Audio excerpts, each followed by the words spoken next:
नमस्कार, आदाब। मैं हूं दीपक दास और आप देख रहे हैं द संवाद। द संवाद के रूबरू एपिसोड में आज हमारे साथ हैं अनुपम जी। अनुपम जी बेरोजगारी के खिलाफ एक हल्ला बोल यात्रा पर निकले हुए हैं। यह यात्रा पिछली 26 तारीख से आपको जानकर आश्चर्य होगा कि ये यात्रा शुरू हुई है उसी ज़मीन से जहाँ से गांधी जी ने भारत छोड़ो आंदोलन का आह्वान किया था। ये चंपारण की भूमि है और ये हल्ला बोल यात्रा भी चंपारण से ही 16 अगस्त को शुरू हुई है और इसका अंतिम पड़ाव 23 सितंबर को पटना में होगा।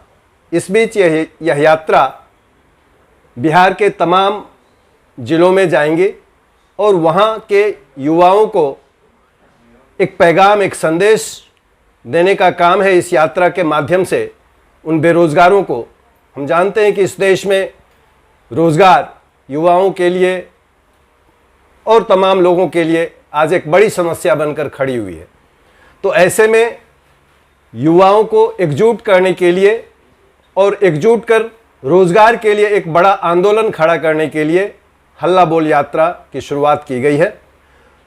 तो अनुपम जी, हम संवाद के अपने इस कार्यक्रम में आपका स्वागत करते हैं और सबसे पहले हम ये जानना चाहेंगे कि ये जो हल्ला बोल यात्रा आप लोगों ने शुरू किया है, इसका उद्देश्य क्या है? क्यों आपने ये हल्ला बोल यात्रा शुरू किया? देखिए दीपक जी, बेरोज़गारी इस समय हमारे देश में एक राष्ट्रीय आपदा का रूप ले चुकी है, जीवन मरण का सवाल बन चुकी है। जी जी। मतलब सिर्फ एक आर्थिक संकट भर नहीं है। कई बार लोग अर्थव्यवस्था के बारे में जब बातचीत चर्चा करते हैं तो कहते हैं उसका एक पहलू है कि बेरोज़गारी भी गंभीर संकट के दौर से गुजर रही है। मेरा कहना है कि सिर्फ उतना भर नहीं है, it has become a question of life and death, जीवन मरण का सवाल बन चुका है। और उसके हम पर्याप्त उदाहरण देखते हैं हर दिन। युवाओं में बेरोज़गारी के कारण आत्महत्या की खबरें आम बात होती जा रही हैं इस देश में। आए दिन ये खबर मिलती है कि किसी भर्ती के कारण, किसी नौकरी के कारण बेरोज़गारी, महंगाई से त्रस्त आके युवा, देश का जो युवा है वो आत्महत्या कर रहा है। तो हमने कहा कि आत्महत्या नहीं, आंदोलन होगा और उसी से बदलाव होगा। और जो आंदोलन होगा उसकी ज़मीन तैयार करने के लिए, उसको लेकर एक व्यापक जन समर्थन जुटाने के लिए यह यात्रा हो रही है।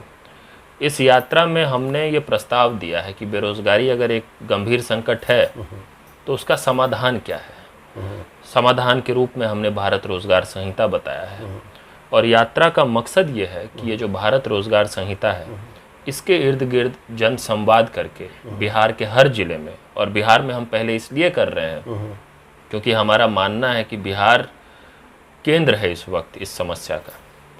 सबसे गहरा असंतोष और आक्रोश बिहार में है इस वक्त। बिहार में इसीलिए सबसे ज़्यादा ज़रूरत है कि बिहार में ज़्यादा मेहनत, संघर्ष, काम किया जाए ताकि ये जो ऊर्जा है, जो आक्रोश है, उसको एक सकारात्मक दिशा दिया जा सके। और जो युवा हताशा में है, नाउम्मीदी में है, उनको हम अंधकार और हताशा से निकाल कर उम्मीद और समाधान की दिशा में ले जा सके, ये मकसद है इस यात्रा का। और इस यात्रा के जरिए जो राष्ट्रव्यापी आंदोलन हम तैयार करने की कोशिश कर रहे हैं उसका। क्या आपको ऐसा लगता है कि देश में अभी ऐसी परिस्थिति है जब आप हल्ला बोल यात्रा से युवाओं को आंदोलित कर बदलाव की दिशा में ले जा सकते हैं? देखिए, मेरा मानना है दीपक जी कि युवा तो आंदोलित हैं, अभी ही आंदोलित हैं। कोई भी आंदोलन जब सड़क पर दिखता है हमको तो उससे पहले वो आंदोलन व्यक्ति के अंदर होता है। आंदोलन सड़क पे बाद में उतरता है, पहले वो व्यक्ति आंदोलित होता है। ये जो आपने हाल फिलहाल में बड़े बड़े प्रदर्शन देखे हैं, कभी सेना भर्ती को लेकर, कभी आरआरबी, एनटीपीसी, ग्रुप डी को लेकर, कभी एसएससी को लेकर, कभी शिक्षक भर्ती को लेकर, ये सब तो बिल्कुल उसका मूर्त रूप है उस आंदोलन का। उसके अलावा जब आप पढ़े लिखे नौजवानों के बीच जब जाएंगे, उनसे रोज़गार को लेकर, भविष्य को लेकर बात चर्चा करेंगे, तो फिर आपको हमको सबको समझ में आ जाएगा कि कितना ज़्यादा गुस्सा और आक्रोश है इस मुद्दे पर सरकार के प्रति। तो मेरा ये मानना है कि आंदोलन तो एग्जिस्ट करता है, बस काम जो हम लोग कर रहे हैं, देखिए हम इस इतने बड़े आंदोलन के सामने हम लोग बहुत छोटे हैं। हम लोग आंदोलन खड़ा कर देंगे इस तरह का बयान हम कभी नहीं देते। आंदोलन तो होना है, आंदोलन खुद हो जाएगा, परिस्थितियों के कारण होगा। हमको उसमें अपनी भूमिका तय करनी है और हमको लगता है कि हमारी जो भूमिका है वो ये कि जब यह आंदोलन एक व्यापक स्वरूप लेता है तो वो सकारात्मक रहे, पॉजिटिव रहे, सॉल्यूशन ओरिएंटेड रहे। उस आंदोलन को दबाया कुचला ना जा सके, उस आंदोलन में हिंसा और अराजकता ना हो, ये सुनिश्चित करने के लिए हम और हमारे साथी और पूरे युवा हल्ला बोल आंदोलन की एक भूमिका हो सकती है। क्योंकि हमने पिछले 3-4 साल से इसी सवाल पे देश के कई राज्यों में लगातार काम किया है, तो हमको लगता है कि हमारी ये भूमिका हो सकती है और उसी भूमिका को ज़मीन पर उतारने के लिए हल्ला बोल यात्रा 16 अगस्त से हमने शुरू किया। जी जी 23 सितंबर को उसका समापन करेंगे। ये दिगर सी बात है कि मुल्क में चारों तरफ असंतोष है, हर आदमी अपने आप में परेशान है, चाहे वो मजदूर तबका हो, चाहे वो युवा वर्ग हो, चाहे वो नौकरी पेशा लोग हो, असंतोष हर जगह व्याप्त है। लेकिन इन परिस्थितियों के बावजूद लोग अपनी उन भावनाओं को या उनके अंदर जो आक्रोश दबा हुआ है, ठीक उसको उसी तरह व्यक्त नहीं कर पा रहे हैं। आखिर कौन सी ऐसी परिस्थिति है जो उनको इन चीज़ों से रोकता है? आप क्या समझते हैं? देखिए, मुझे लगता है कि लोग तो व्यक्तिगत स्तर पे व्यक्त कर रहे हैं, हमको दिखता तब है जब लोग सामूहिक रूप से व्यक्त करें। देश को तब दिखता है, मतलब हम तब जाके मानते हैं कि लोग व्यक्त कर रहे हैं जब लोग इकट्ठा होकर व्यक्त करते हैं। तो आप व्यक्तिगत बातचीत में कोई इंसान किसी भी पार्टी, किसी भी सरकार का समर्थक हो, उससे महंगाई पर बात करके देख लीजिए। आप किसी भी युवा से, वो चाहे किसी भी पार्टी को वोट देता होगा, उससे आप रोजगार पे और नौकरियों पे बात करके देख लीजिए। लोग व्यक्तिगत स्तर पे तो बोल रहे हैं, लेकिन सामूहिक रूप से जो बोलने की ज़रूरत है उसमें व्यक्तियों की भूमिका नहीं है, उसमें नेतृत्व की भूमिका है। और इस देश में बहुत बड़ा वैक्यूम है इस वक्त। मुझे बोलने में कोई संकोच नहीं है कि इस वक्त जो विपक्ष की पार्टियां भी हैं वो असफल रही हैं इस असंतोष को एक आंदोलन का या एक इसको अभिव्यक्ति देने में, इसको सही रूप देने में। तो ये एक मायने में एक पॉलिटिकल फेलियर है और उनका पॉलिटिकल फेलियर होने के कारण ही युवा हल्ला बोल जैसे आंदोलन आज एग्जिस्ट कर रहे हैं। आप समझिए, अगर इस देश की जितनी भी प्रमुख पार्टियां हैं, पक्ष विपक्ष जितने, वो सब अपना काम सही तरीके से कर रहे होते, इस डिसकंटेंट को वो एक्सप्रेस कर रहे होते, आर्टिकुलेट कर रहे होते, इसको लेकर आंदोलन कर रहे होते, तो क्या हम एग्जिस्ट करते? हम नहीं करते। हम शायद उनमें से किसी के साथ होते। युवा हल्ला बोल होता ही नहीं, ये स्पेस ही नहीं होता। ये स्पेस तो दरअसल उनका है, वो नहीं कर पा रहे हैं। वो सब के सब सिर्फ इसमें लगे हैं, सबकी रुचि इसमें है कि किस तरह से किसी तरीके से पावर एक्वायर कर लिया जाए, किस तरीके से कुर्सी पे कायम रहा जाए, किस तरह से कुछ भी करके छल कपट जोड़ घटाव तिकड़म करके। ये बात नागरिकों को, युवाओं को समझने की ज़रूरत है कि असल बदलाव इससे नहीं होगा कि उसकी जो समर्थक पार्टी है वो सत्ता में आ जाए। असल बदलाव इससे होगा जब वो अपने समर्थक पार्टी से सवाल करे कि आप इन मुद्दों पर क्या सोचते हैं, क्या काम करेंगे। तो वही जो आपका सवाल है कि ऐसा नहीं है कि लोग व्यक्त नहीं कर रहे हैं, व्यक्तिगत बातचीत में कर रहे हैं। सामूहिक रूप से व्यक्त तब करेंगे जब नेतृत्व होगा बड़े स्तर पे। नेतृत्व की कमी है इस देश में। अभी बहुत स्पष्ट हम देख पा रहे हैं कि देश में जो भी लोकतांत्रिक संस्थाएं हैं, ये तमाम संस्थाएं जो सत्ता में बैठे लोग हैं उनके हाथों की कठपुतली बन गई है और इसको एक औजार के रूप में इस्तेमाल किया जा रहा है। और ये औजार बहुत कारगर तरीके से ये जो तमाम विपक्षी दल हैं इनके ऊपर असर डाल रहा है। क्या समझते हैं कि ये जो विपक्ष में बैठे लोग हैं ये कहीं ना कहीं डर रहे हैं उनसे, या क्या बात है कि ये बहुत मुखर होकर इसका ना विरोध कर पा रहे हैं ना सामने आ रहे हैं? क्योंकि जो परिस्थितियां अभी बातचीत से निकल कर आ रही हैं कि पूरे देश में लोग आंदोलित हैं, लेकिन इसको एक शक्ल देने की जो जिम्मेदारी विपक्ष की होती है वो भूमिका कहीं ना कहीं एब्सेंट है जी। इसके पीछे क्या कारण मानते हैं? मुझे लगता है लैक ऑफ फोकस है वो, क्योंकि सारा ध्यान इस पर है कि किस तरीके से कुर्सी पर बैठ जाया जाए। मैंने जो कहा ना, देखिए अगर ध्यान इस पर होता कि किस तरह से देश के विमर्श को बदल दिया जाए, किस तरह से हमारा कोई विज़न है, पॉजिटिव विज़न देश को लेकर, एम्प्लॉयमेंट को लेकर, एक मॉडल ऑफ डेवलपमेंट को लेकर, तो फिर वो पार्टियां आंदोलन करने की कोशिश करती या उसको तरीके से वॉइस करने की कोशिश करती, कैंपेन देने की कोशिश करती। इस वक्त हर पार्टी का पूरा थिंक टैंक ये सोचने में लगा रहता है कि कैसे उसको अपनी तरफ कर ले, हमारा जो है वो उधर न चला जाए। सारा तो माइंड स्पेस इसी में ऑक्युपाई हो गया है, पावर के जोड़ घटाव में। तो इस कारण से इस पे फोकस नहीं है, इस पे ध्यान नहीं है।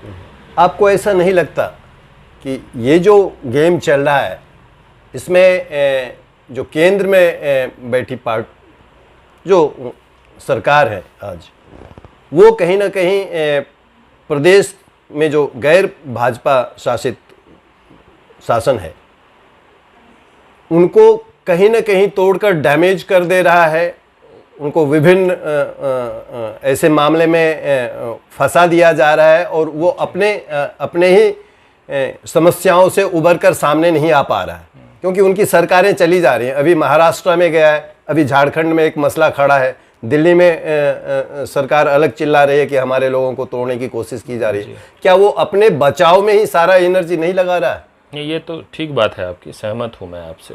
देखिए अभी ही नहीं, पिछले 8 साल से इस देश में यही हो रहा है, और पार्टियां ही नहीं, आम लोगों की भी यही हालत कर दी गई है कि हर कोई इसी में उलझा हुआ कि किसी तरीके से वो बच जाए। जी जी। तो हर सब कुछ अंडर अटैक है। जी जी। तो मतलब वो कहते हैं ना कि जहाँ जीवित रहना ही विकास माना जाने लग जाए, वैसी परिस्थिति बन गई है। तो लोग इसी बात को अगर डेवलपमेंट मान लेंगे कि मैं सांस ले पा रहा हूँ, इसी बात को डेवलपमेंट मान लेंगे कि नहीं मुझे जेल में नहीं डाला गया है अभी तक, तो फिर तो और ठीक बात है कि दुरुपयोग हो रहा है संस्थानों का, उसमें तो कोई कन्फ्यूज़न की बात ही नहीं है। आप देखिए, आपको आंकड़ों से पता चल जाएगा सीबीआई और ईडी के छापे कहाँ पड़ते हैं, कब पड़ते हैं। मतलब इसमें अब भी जो कहे कि नहीं इसमें कोई केंद्र सरकार की कोई भूमिका नहीं है, तो वो तो बिल्कुल बेवकूफ़ाना बात होगी, सिर्फ बेमानी ही नहीं। तो ये गलत हो रहा है, ये सत्ता का दुरुपयोग है, संस्थानों का दुरुपयोग है। सीबीआई ईडी को बिल्कुल अपनी कठपुतली बना लिया गया है पूरी तरह से। सीबीआई ईडी ही नहीं, जितने भी इंस्टीट्यूशंस है, डेमोक्रेटिक इंस्टीट्यूशंस। और इस वक्त एक बड़ा संघर्ष ये भी होना चाहिए हर आंदोलन में कि लोकतंत्र चलता किसी व्यक्ति से नहीं है, लोकतंत्र चलता है अगर देश की संस्थानें बची रहे। और उन संस्थानों को अगर नष्ट कर दिया जाएगा, वो सारी संस्थानें अगर किसी एक पार्टी और एक सरकार या एक व्यक्ति के लिए काम करने लग जाए, फिर तो लोकतंत्र का कोई मतलब ही नहीं रह जाता है उसके बाद। वैसी परिस्थितियां बन रही है। आपको ऐसा नहीं लगता कि देश की जो मूल समस्या है, अगर एक शब्द में मैं कहूँ तो वो फांसीवाद है, और उसके इर्द गिर्द ही ये तमाम समस्याएं घूम रही हैं? आप क्या समझते हैं? नहीं, देखिए ठीक बात है, उसको हम टर्मिनोलॉजी कोई भी दे, लेकिन इस वक्त जो देश में परिस्थिति है उसके मूल में है कि एक डर का माहौल है हर जगह, हर स्तर पे। वो डर का माहौल सिर्फ विपक्ष की पार्टियों में नहीं है, वो हर जगह है। टीवी चैनलों में है, अखबारों में है, न्यायपालिका में है, उद्योग में है, फिल्म मेकर्स में है, सब डरे हुए हैं। सबको लगता है कि नहीं, सरकार से सवाल करने की ज़रूरत नहीं है, सरकार की किसी बात की आलोचना करने की ज़रूरत नहीं है। अगर हमको ठीक ठाक शांतिपूर्ण जीवन जीना है, खुशहाल रहना है, तो फिर ये काम नहीं करना है। और वो डर का माहौल पर्कुलेट होते होते बिल्कुल समाज के अंतिम व्यक्ति तक पहुंच गया है। लोग परिवारों में इस बात को लेकर डरे रहते हैं कि व्हाट्सएप ग्रुप में क्या लिखना चाहिए, क्या नहीं लिखना चाहिए। किसी ने कुछ गलत लिख भी दिया है तो उसका वो लोग व्हाट्सएप ग्रुप्स में उसका प्रतिरोध नहीं करते, ये सोच के कि क्या ज़रूरत है, रहने दो भाई, जो है पंगा लेने की क्या ज़रूरत है फिजूल में। तो इस डर के जो मूल में है वो डर का माहौल, और वो डर का माहौल बनाया गया है संस्थानों पे कब्जा करके, मीडिया को अपनी प्रोपेगेंडा मशीनरी की तरह इस्तेमाल करके। मीडिया जो है, मुख्य धारा की मीडिया, उसका आज कोई काम नहीं रहा है सिवाय इसके कि वो एक आदमी का भोंपू बन जाए, एग्जीक्यूटिव का एक्सटेंशन हो चुकी है। वो मीडिया है ही नहीं, वो बिल्कुल वो सत्ता का हिस्सा है वो पूरी तरह से। उसको सत्ता से सवाल करना था, मीडिया की जिम्मेदारी थी कि लोकतंत्र की रक्षा करे। वो लोकतंत्र के लिए खतरा बन गई है आज के समय में। तो ये है जो मूल समस्याएं हैं, उसको कोई क्या नाम देता है उसमें उसमें कोई दिक्कत नहीं है, कोई भी नाम दिया जा सकता है। अभी जो पिछले 8 साल से मुल्क में हम देख पा रहे हैं कि हर मुद्दे में कहीं ना कहीं जो एंगल होता है, देखने का नज़रिया होता है, वो सांप्रदायिक होता है। हर बात में वो हिंदू और मुसलमान इस तरह की चीज़ों को लाकर रख दिया जाता है और इसके इर्द गिर्द ही लोग इकट्ठा होने लगते हैं। मूल समस्या से लोगों को भटकाकर एक ऐसा माहौल तैयार कर दिया जाता है, एक इस तरह की नैरेटिव तैयार की जाती है देश में कि बाकी लोग उसके इर्द गिर्द ही घूमते रहते हैं। तो ये जो एक छद्म तरीके का परिवेश तैयार किया जाता है और जिससे लोग पूरी तरीके से प्रभावित होते हैं, इससे निकलने का रास्ता आप क्या सोचते हैं? इससे लोगों को कैसे निकाला जा सकता है? ये जो भय का माहौल है, इससे लोग कैसे निकलेंगे? आपकी इस यात्रा में लोग कैसे जुड़ेंगे? सबका समाधान जो है, मुझे लगता है कि आंदोलन है। ये जो परिस्थिति बनाई गई है इस देश में, जो आपने कहा कि हर मसले को सांप्रदायिक रंग दे दिया जाता है, बिल्कुल, उसमें बड़ा योगदान देश की मीडिया का है, जो सरकार और जो सत्ता में है उनके इशारे पर काम करती है। किया ये जा रहा है कि देखिए, मूल रूप से 2 तरह के पॉलिटिकल टेरेंस हैं, मतलब 2 तरह के मुद्दे हैं ब्रॉडली। एक है जिसमें वो सारे मुद्दे हैं जिसमें धर्म के नाम पे लोगों को बांटा जा सके। उसमें सब कुछ आ जाता है, उसमें कभी हिजाब आ जाता है, उसमें कभी तेजो महल आ जाता है, उसमें कभी कश्मीर आ जाता है, कभी पाकिस्तान तालिबान आने लग जाता है, कुछ भी आ जाता है, कभी तरह तरह के मुद्दे हैं उसमें। वो लिस्ट बहुत लंबी है, वो एक के बाद एक चलता जा रहा है। और एक दूसरे तरह के मुद्दे हैं जिसमें महंगाई है, बेरोजगारी है, गरीबी है, वो मुद्दे जो आम लोगों के जीवन को सीधे तौर पर प्रभावित करते हैं। बिल्कुल। इस सरकार को पता है कि ये जो पहले तरह के मुद्दे हैं, इन मुद्दों पे बहस देश में होती रहेगी तो लोग बटे रहेंगे, और जब लोग बटे रहेंगे तो सरकार को कोई दिक्कत नहीं होगी। अगर लोग एकजुट होंगे तो सरकार से लड़ेंगे, जब लोग आपस में लड़ते हैं तो सरकार आराम से रहती है। तो लोगों को आपस में लड़ाने के लिए इस तरह के मुद्दों का इस्तेमाल किया जा रहा है और उसके लिए मीडिया को माध्यम बना दिया गया है। ये जो दूसरे तरह के मुद्दे हैं, जो हमने कहा, जो जीवन को सीधे तौर पे प्रभावित करते हैं, जैसे ही इस मुद्दे पर बात शुरू हो जाए तो सरकार बैकफुट पे आ जाती है। आप देखिए, आरआरबी एनटीपीसी ग्रुप डी का आंदोलन हुआ, सरकार आ गई बैकफुट पे। सेना भर्ती का प्रदर्शन हुआ, सरकार आ गई बैकफुट पे। जब रोजगार को लेकर हमने कोई भी बड़ा प्रदर्शन कर दिया हो, आंदोलन कर दिया हो, सरकार आ जाती है बैकफुट पे। तो असली संघर्ष आज के समय में यही है, ये पॉलिटिकल टेरेंस को शिफ्ट करने का। जो असल काम ये नहीं है कि उनके उस एजेंडा में जाके हम खेलें, उनसे भिड़ने जाएं। उनको कोई दिक्कत नहीं होती अगर आप उनका विरोध भी करते हैं तो। उनको बस इतना चाहिए कि बात इस पे हो, ये मुद्दा है जिस पे देश में बहस होनी चाहिए। आप उसका समर्थन करिए या विरोध करिए, ड्राइंग रूम में बैठ के इसी पे बात करिए दिन रात। ये इनका एजेंडा है। और दूसरा ये मुद्दा है जिससे ये भागते हैं, जिस पे ये आना नहीं चाहते, जिस पे इनकी मीडिया नहीं आती है। हमारी कोशिश है कि हम उस बैटल ग्राउंड को शिफ्ट कर दें। ये पूरा आंदोलन इसी मकसद से हो रहा है। जिस दिन हम बैटल ग्राउंड को शिफ्ट करेंगे, वो सब समाधान हो जाएगा जो आप कह रहे हैं कि कैसे इसका समाधान होगा। उसके समाधान की मुख्य रणनीति ही यही है कि इस देश में जो विमर्श है वो अगर रोजगार, महंगाई पे होने लग गया तो सांप्रदायिकता के मुद्दे खुद ब खुद गायब हो जाएंगे। आप सांप्रदायिकता के सवाल पे उनको काउंटर नहीं कर सकते हैं ये जाके बोल के कि तुम झूठ बोल रहे हो, तुम गलत बोल रहे हो, तुमसे हम लड़ेंगे अब इस पे। उनको कोई परेशानी नहीं है, वो चाहते हैं कि आप लड़े आके उनसे। उनको बस चाहिए ही यही कि भाई आके आप बात इस पे करो, विरोध करो चाहे समर्थन करो। हम कह रहे हैं कि हम तुम्हारे उसमें फंसेंगे ही नहीं, हम यहाँ पे हैं, इसकी बात कर रहे हैं। और जिस दिन इसका ये आंदोलन खड़ा हो गया, जो हम जिसकी अभी हम ज़मीन तैयार करने की कोशिश कर रहे हैं, जिसके लिए नेतृत्व तलाश रहे हैं हर स्तर पे, जिलों में, ब्लॉक में, पंचायत में, ये जन आंदोलन जिस दिन तैयार हो गया वो होगा बेरोजगारी के खिलाफ, लेकिन वो सांप्रदायिकता के मुद्दे को भी एड्रेस करेगा बिना बोले। उसमें बोलने की ज़रूरत नहीं पड़ेगी हमको, किसान आंदोलन हुआ ना, आप देखिए किसान आंदोलन ने पश्चिमी उत्तर प्रदेश में जो सांप्रदायिक ध्रुवीकरण था उसको एड्रेस कर दिया। किसान आंदोलन की मांग स्पष्ट थी कि 3 कानून वापस लो। वो ये नहीं कहते थे कि नहीं ठीक है सांप्रदायिकता को फिर से बहाल करो, लेकिन खुद ब खुद बहाल हो गया। तो आंदोलनों की भूमिका होती है, आंदोलन से खुद ब खुद डेमोक्रेटिक इंस्टीट्यूशंस जो हैं वो एम्पावर हो जाएंगे, बेहतर ढंग से काम करने लग जाएंगे, हमको बोलने की ज़रूरत नहीं पड़ेगी। तो इसलिए हम कह रहे हैं कि बेरोजगारी के खिलाफ, बेरोजगारी वो मुद्दा है। देखिए इस देश में जितने लोगों को भी ये चिंता हो रही है कि देश के सेक्युलरिज्म को थ्रेट है, जितने लोगों को ये चिंता हो रही है कि सामाजिक ताने बाने को बांटा जा रहा है, जितने लोगों को चिंता हो रही है कि लोकतांत्रिक संस्थानों को ध्वस्त किया जा रहा है, आपको अंततः अपने लोगों, नागरिकों को मोबिलाइज करना पड़ेगा कोई बड़ा बदलाव करने के लिए। बिना मोबिलाइजेशन के हर काम कमेंट्री है।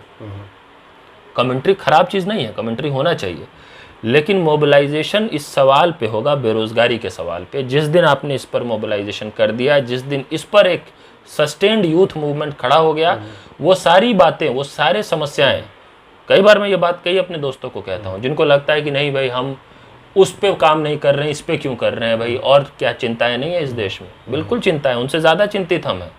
और हमने एक स्पष्ट रणनीति बनाई है कि क्या तरीका है, कैसे आगे बढ़ा जाए, और उसके तहत हमें लगता है कि बेरोजगारी जो इस वक्त बिल्कुल एक राष्ट्रीय आपदा का रूप ले चुकी है, जो हर युवा, हर परिवार को प्रभावित कर रही है, ये वो मुद्दा है जिस पर एक समाधान तैयार हो, सॉल्यूशन तैयार हो, सरकार पे दबाव बने उसको लागू करने का, और उसके इर्द गिर्द एक जन आंदोलन तैयार हो। वो जन आंदोलन इस वक्त की सारी समस्याओं का समाधान करेगा। बेरोजगारों के बीच में एक ऐसा भी तबका है जिनसे आप बात करेंगे तो आपको जवाब मिलेगा कि आधी रोटी खाएंगे या फिर नून रोटी खाएंगे, मोदी को बुलाएंगे। बहुत स्पष्ट बोलते हैं लोग, सुनते हैं हम लोग, सोशल मीडिया पे भी इस तरह काफ़ी लोग आते हैं, यूट्यूब पे काफ़ी सारे लोग ऐसे मिल जाते हैं जो इस तरह की बातें करते हैं। मतलब इस तरह की एक मानसिकता तैयार कर दी गई है। अब देखिए कि हाल के दिनों में राजस्थान में एक दलित बच्चा एक उच्च जाति के शिक्षक के घड़े को हाथ लगाने के जुर्म में उसकी इतनी पिटाई की गई कि वो मर गया, लेकिन कोई ऐसा आंदोलन उसके पक्ष में, दलित बच्चे के पक्ष में खड़ा नहीं हो सका। मैं अभी अपनी बात को जारी रखता हूँ। नोएडा में एक हाउसिंग सोसाइटी में एक त्यागी एक महिला को बुरी तरह गाली देता है, यहाँ तक कि एक कौम का उल्लेख करके उसने गाली दिया उसके पति को, माँ की गाली दिया। लेकिन जिस कौम को गाली दिया वो कौम वाले बिल्कुल खामोश रहे, और जिसने गाली दी, चूंकि वो एक उच्च जाति से आता है, तमाम त्यागी गोलबंद हो गए। मतलब ये कंट्राडिक्शन की बात करता हूं। अगर हिंदू की बात करें तो वहां इतना बड़ा कंट्राडिक्शन है कि नीची जाति के लोगों को ऊंची जाति के लोग बिल्कुल नीचा दिखाते हैं। उसके बाद भी ये जो सांप्रदायिक ताना बाना बुना गया है, ये बात लोग नहीं समझ पाते हैं। क्या कारण है कि इतना साफ सुथरा चीज है, इसके बाद भी लोग नहीं समझ पाते हैं क्या है इसके पीछे? ये जो धर्मांधता है, ये जो नीची जाति के लोग हैं, इस हायरार्की में जिसको नीची जाति बोला जाता है, वो क्यों नहीं समझ पा रहे हैं कि ये जो ऊंची जाति के लोग हैं, ये उनको इंस्ट्रूमेंट की तरह, एक औजार की तरह इस्तेमाल कर रहे हैं अपनी सत्ता के लिए। जो आपने कहा कि बेरोज़गारी कितनी भी हो, बेरोज़गार युवा सब कुछ होने के बाद भी कहते हैं कि भाई ठीक है, नून रोटी खाएंगे, मोदी को जिताएंगे। जी जी, इस तरह की बातें होती हैं। ऐसी बातें। देखिए मेरा ये मानना है कि किसी भी आंदोलन में हमको कभी भी ये अपेक्षा नहीं रखना चाहिए कि सारे लोग हमारी बात समझ जाएंगे। ये कभी नहीं, संभव भी नहीं है। जिस दिन आंदोलन चरम पे होगा उस दिन भी ऐसा नहीं होगा कि सारे लोग हमारे साथ होंगे। समझिए आप, देश का जो स्वतंत्रता आंदोलन था, आज़ादी का जो संघर्ष था, उसमें क्या सब लोगों ने आज़ादी के संघर्ष में हिस्सा लिया था? बिल्कुल नहीं लिया। जब उसमें नहीं लिया तो हम यहाँ क्या उम्मीद कर रहे हैं कि सब लोग हिस्सा लेंगे? नहीं लेंगे। लेकिन बदलाव वही लोग ला पाएंगे, वो आंदोलन वो लोग खड़ा कर पाएंगे जिनका ध्यान उन पर है जो बदलना चाहते हैं। जिनको नहीं समझ में आ रहा है उनको बिल्कुल अपने फ्रेम से बाहर कर देना चाहिए। वो जब आपसे संवाद करते हैं उनसे संवाद करने की कोशिश करिए। मैं तो करता हूँ, मुझे कोई कह दे कि मैं मोदी का भक्त हूँ, लेकिन अगर सुनने को तैयार हूँ तो फिर उससे मैं बात करता हूँ, क्योंकि अंततः समाधान संवाद से होगा। लेकिन जिसको नहीं समझ में आ रहा है उस पर अपना समय और अपनी एनर्जी, अपनी ऊर्जा करने की बजाय हमारा ध्यान उन लोगों पे है जिनको समझ में आ रहा है। ये बहुत बड़ा वर्ग है जिनको समझ में आ रहा है। ये बहुत बड़ा वर्ग है जो हमारी बात से सहमत है। उनकी पीड़ा है, परेशानी है, लेकिन उनके कई तर्क हैं। ऐसे भी लोग हैं जो समझ रहे हैं कि गड़बड़ है, लेकिन उनको लगता है कि नहीं, गड़बड़ है तो क्या करें, और कौन है। तरह तरह के लोगों के तर्क हैं। हमारे पास उन हर तरह के उन सवालों के अपने जवाब हैं जो हम साझा करते हैं। और हमको लगता है कि आंदोलन के निर्माण की प्रक्रिया में ज़्यादा ध्यान इस पर होना चाहिए कि कौन लोग कर सकते हैं, न कि इस पर कि कौन लोग नहीं कर रहे हैं। कौन जो नहीं कर रहा है वो भी देर सवेर धीरे धीरे समझ में आएगा सबको। पिछले कुछ वर्षों में भी कई ऐसे लोग हैं जिनको समझ में आया है। कई ऐसे लोग जिनकी अपनी गर्दन पे तलवार लटकी जब हुआ कि नहीं बैंकों को बेच देंगे, तो एकाएक कई बैंक कर्मियों को समझ में आ गया। ऐसा भी होता है। तो कई बार लोगों को तब समझ में आता है जब बात उनके ऊपर आ जाए, उसके अलावा उनको समझ में नहीं आता है। तो अलग अलग हर इंसान यूनिक है। हर किसी का सोचने समझने का, देखने का तरीका, नज़रिया अलग है। जाहिर सी बात है। और हम लोगों को बिल्कुल ये एक्सपेक्ट नहीं करना चाहिए कि अगर हम किसी बात को सही मान रहे हैं या वो सही है भी, तो जितने भी लोग हैं इस देश में वो सब उसके साथ हाँ में हाँ मिला लेंगे। वो कहेंगे हाँ बिल्कुल ठीक है। हम बिल्कुल, आंदोलन चरम पे होगा और बदलाव आ जाएगा और क्रांति का मौका होगा। उस वक्त भी कुछ ऐसे लोग होंगे जो भले हो सकता है उस माहौल में बोल ना पा रहे हों, उनको लग रहा होगा कि हम कुछ कर रहे हैं जो सही नहीं है। ऐसा भी हो सकता है। तो इसीलिए उनकी चिंता नहीं करनी, उनकी परवाह नहीं करनी कि कौन लोग क्या है। और सोशल मीडिया का एज है, इस वक्त है कि हर किसी की बात हर किसी तक पहुंच जाती है। आप मान लीजिए सोशल मीडिया एज नहीं होता, सिर्फ टीवी अखबार होता, तो फिर कई बार हम लोग को पता नहीं चलता कि लोग इस तरह की बातें कहते हैं। आज है कि इस तरह की बातों को एम्पलीफाई कर दिया जाता। कोई एक आदमी पूरे गांव में इस तरह की बात कहता है तो उसको टीवी ऐसे दिखाएगा जैसे कि पूरे गांव में लोग यही बात कह रहे हैं, आपको हतोत्साहित करने के लिए कि सब लोग देखो ऐसा सोच रहे हैं। हम लोग घबरा भी जाते हैं, अरे इतना सपोर्ट है। तो हम लोगों को परेशान नहीं होना चाहिए, घबराना नहीं चाहिए, अपने ऊपर विश्वास रखना चाहिए, अपने कन्विक्शन को फॉलो करना चाहिए और सत्य के लिए संघर्ष करना चाहिए। निडर होके आगे लड़ाई लड़नी चाहिए शांतिपूर्ण ढंग से। वो कोशिश हम कर रहे हैं। जो वर्तमान सत्ता है ये हर तरह से किसी भी लोकतांत्रिक आंदोलन को कुचल देने की चेष्टा में हमेशा, अभी हमने देखा है हाल के दिनों में, अगर बात करें तो आज़ादी के बाद जो सबसे बड़ा आंदोलन अभी लोगों को देखने को मिला वो था किसान आंदोलन, जो इतने लंबे समय तक और देश की राजधानी को चारों तरफ से घेरे रखा। 700 साढ़े 700 किसानों ने अपनी प्राणों की आहुति दे दी, लेकिन जो रिजल्ट आना चाहिए था वो रिजल्ट आज भी हासिल नहीं हुआ। उलट ये कि जिस गृह राज्य मंत्री के बेटे ने 7 किसानों के ऊपर गाड़ियां चला दी और 7 किसानों की जानें चली गई, आज तक वो मंत्री अपने पद पर बना बैठा है और उसको हटाया तक नहीं जा सका। और वो आंदोलन धीरे धीरे लगभग शिथिल हो गया है, आंदोलन में टूट हो गई है। उस आंदोलन से कई संगठन अलग हो गए हैं, वो राजनीति में सक्रिय हो गए, हालांकि उसका कोई परिणाम नहीं आया।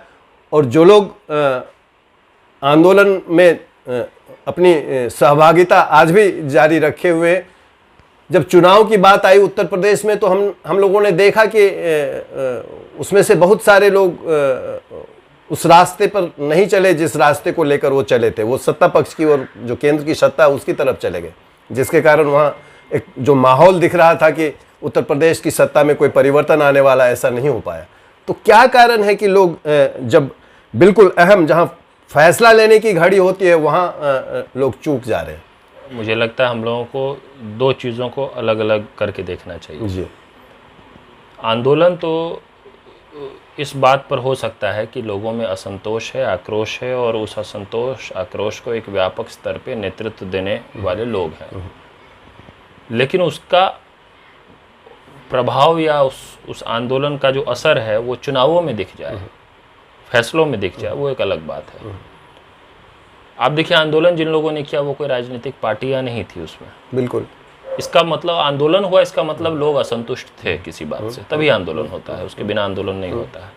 लेकिन जब चुनावी फैसला लेना होता है तो लोगों को अवेलेबल ऑप्शन में से चुनना होता है। देखिए, एक बड़े वर्ग को इस देश में समझा दिया गया है, हम इस बात को झुठलाते रहें, अपनी खुशी के लिए मानने से इनकार करते रहें। वो कहते हैं ना, दिल बहलाने को गालिब ये ख्याल अच्छा है। तो अगर हम ये मान के बैठे रहें तो अलग बात है, लेकिन सच्चाई ये है कि इस देश में एक बहुत बड़े वर्ग को, खास करके हिंदी पट्टी के राज्यों में, मोदी जी की भाजपा ने समझा दिया है कि जितने लोग मोदी जी से लड़ रहे हैं, और उदाहरण के साथ समझा दिया है कि ये लोग अपने दल के नहीं हो पाए, ये अपने परिवार से बाहर नहीं निकल पाए, तो ये देश के कैसे होंगे। मैं बिल्कुल आम लोग, मैं खुद अब आज भी गांव में रहता हूं, गांव से कनेक्टेड हूं, मैं उनकी बात बता रहा हूं। लोगों को ये समझा दिया गया है कि जो लोग अपने परिवार से बाहर नहीं सोच पाते हैं, जो अपनी पार्टी की नहीं सोच पाते हैं, मतलब वो देश की कैसे सोचेंगे। तो आप उदाहरण देख लीजिए, यूपी से, बिहार से लेके झारखंड से लेके महाराष्ट्र से लेके हरियाणा से लेके पंजाब तक जितने लोग लड़ रहे हैं आज के समय में, और जहाँ जहाँ वो नहीं था, दिल्ली में वो नहीं था, दिल्ली में भाजपा हार गई। कुछ हद तक बंगाल में वैसा नहीं था, शुरुआत वैसे वहाँ भी हो गया, तो वहाँ पे भी असर पड़ा। और लोगों को लगता है एक तरफ तो ये लोग हैं और दूसरी तरफ मोदी योगी है, जो किसके लिए लूटेंगे और ये करेंगे। लोग ऐसा सोचते हैं। ये बात हमेशा ध्यान में रखिए कि राजनीति और समाज इससे चलता है कि लोग क्या सोच रहे हैं, इससे नहीं कि सच क्या है, इससे नहीं कि आप और हम क्या सोच रहे हैं। और जब लोग आप अगर मैसेंजर को ईमानदार मानते हैं या मैसेंजर की क्रेडिबिलिटी है, तो उसके 4 मैसेज गलत भी हो तो भी वो मैसेंजर के साथ ही रहता है इंसान। उसको लगता है कि नहीं ठीक है, इसने किया चाहिए, ये गलतियाँ की हैं, इसकी गलतियाँ हैं ये, लेकिन फिर भी नहीं ठीक है। जब तक नियत पे शक ना हो किसी के, तब तक उसको वोटर्स जो हैं, आम लोग जो हैं, छोड़ते नहीं हैं। अब ये अलग बात है कि बहस के लिए हम लोग कह देते हैं कि नहीं, परिवारवाद कहाँ नहीं है, भाजपा में भी तो सांसदों के बेटे सांसद हैं, ये है वो है, सारी बातें। लेकिन आप एक बात समझ जाइए, इस बात को भी आप झुठला नहीं सकते हैं। आम लोगों के लिए परिवारवाद वो नहीं है। ये डिबेट के लिए हम लोग कह देते हैं। आम लोगों के लिए परिवारवाद वो है जब पार्टी का कंट्रोल किसी परिवार के पास हो। सांसद का बेटा सांसद होना अलग चीज़ है, वो भी परिवारवाद है। लेकिन लोग किसको परिवारवाद मानते हैं, इस बात को समझे बिना आप इन चीज़ों को नहीं एड्रेस कर सकते। बाकी हम जीते रहे अपनी दुनिया में, हम मानते रहे कि नहीं कोई दिक्कत नहीं है। आज के दौर में सच्चाई ये है कि लोग आंदोलन करने को तैयार हैं, लेकिन जब उनको राजनीतिक विकल्प चुनना होता है तो उनको फिर से समझ में आता है कि नहीं भाई, इससे बेहतर तो वो है। अब हम जैसे लोग ज़्यादा से ज़्यादा क्या कर सकते हैं? हमारे पास वो संसाधन नहीं है कि हम विकल्प बन जाए। हमारे पास तो आंदोलन करने का संसाधन नहीं है। हम तो जितना कर रहे हैं वो हमारी क्षमता से कहीं ज़्यादा है। लोगों को अपनी पार्टियों पे दबाव बनाना पड़ेगा कि वो अपनी पार्टियों को गिरोह ना बनाए परिवार का। ये सब महत्वपूर्ण बात है। इस बात को करने से हम लोग बचते हैं क्योंकि हमारी बड़ी चिंताएं हैं इस समय। हमको लगता है कि देश में इतनी तरह की समस्याएं हैं मोदी जी की भाजपा के कारण, तो हम इन सब्जेक्ट्स को नहीं छूते हैं क्योंकि ये एक्चुअली उनका फेवरेट सब्जेक्ट है भाजपा का, हम जानते हैं। लेकिन ठीक है, इंटरव्यू में बात भले ना हो, लेकिन भाई जिनको संघर्ष करना वो समझे तो कि लोगों को क्या दिख रहा है, लोग किस बात को क्या मान रहे हैं, उसके बिना तो कुछ नहीं हो सकता। तो जब चुनावी फैसला लोगों को लेना होता है तो लोग हमेशा चुनावी फैसला अपने थे। और कभी भी, मेरा तो मानना है बहुत स्ट्रांगली कि जिसको हम पब्लिक मैंडेट कहते हैं उसको मैंडेट मानना चाहिए, सब कुछ होने के बाद भी। लोगों को अगर लगता है कि नहीं कोई उनका प्रतिनिधित्व नहीं कर सकता है तो फिर वो नहीं कर सकता। बाकी हम संघर्ष करते रहेंगे, हम भले उस मायने में हम पिछड़ते रहें, हम विपक्ष में ही रहें, हम संघर्ष करते ही रहें, लेकिन इसके कारण हम जनता को ही गलत कहने लग जाएं, वो तो नहीं करना चाहिए। और हमको लगता है कि ये जिम्मेदारी राजनीतिक दलों पे है। बेशक ये विश्वास जीतने का काम ये जनता का बिल्कुल सुविचारित फैसला होता है और इसके पीछे कहीं ना कहीं वो राजनीतिक पार्टियां जनता को नहीं समझा पाती हैं कि सही क्या है और गलत क्या है। इसमें आप समझिए ना, उत्तर प्रदेश का हम उदाहरण देते हैं आपको। उत्तर प्रदेश में बेरोजगारी के मुद्दे पर मुझे लगता है जितना हम जैसे समूह ने जितना कैंपेन संघर्ष किया, उतना अगर वहाँ की मुख्य विपक्ष की पार्टी ने कर लिया होता, मैं बेरोजगारी के सवाल पे बात कर रहा हूँ, सिर्फ 6 महीना इलेक्शन कैंपेन करने से आपको लगता है कि लोग इतने मजबूर हो जाएंगे, थक जाएंगे भाजपा से, तो फिर जाएंगे कहाँ, आएंगे तो हमारे पास ही। आप इस मेंटालिटी में रहेंगे, विपक्ष में होके भी आप बिल्कुल शहंशाह और सरकार की तरह रहेंगे, संघर्ष नहीं करेंगे, लोगों के लिए लड़ेंगे नहीं, सड़क पर आंदोलन नहीं करेंगे, तो फिर यही हालत होगी जो हो रही है। बिल्कुल बिल्कुल। तो ये बिल्कुल तय बात है कि अगर कोई बदलाव चाहिए तो आंदोलन के रास्ते पे जाना होगा, क्योंकि देश के अंदर नेतृत्व का अभाव है और ये जो विभिन्न दलों के नेता हैं ये अपने ही बुने हुए जालों में आज इस कदर उलझे हुए हैं कि वो जनता के बारे में कुछ सोच नहीं सकता। तो जनता को अगर बदलाव चाहिए तो उनको आंदोलन के रास्ते पे जाना होगा।